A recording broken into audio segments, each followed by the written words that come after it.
Namahagi ng family food packs ang DSWD para sa mga biktima ng shearline at nagdaang bagyong Ada. Kasama dito ang pagpapalawig ng Cash for Work program na ahensya para sa apektadong pamilya ng pag-aalboroto ng Bulkang Mayon.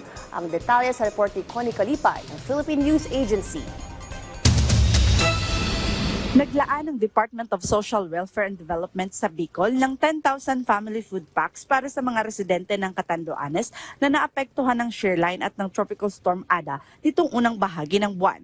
Sinabi ni Claudio Villarreal, head ng DSWD-5 Disaster Response Management Division, sa isang panayam na bukod sa Catanduanes, ipinamahagi rin ang mga family food packs sa mga residente ng Camarines Sur.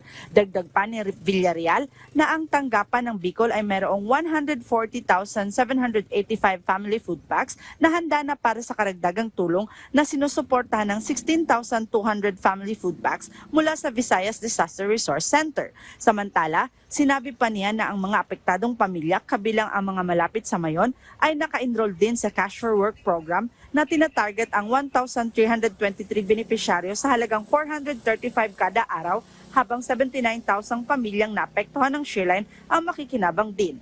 Ang kabuang budget ng programa ay nasa 17.26 milyon. Mula rito sa Albay para sa Integrated State Media, Connie Kalipay ng Philippine News Agency.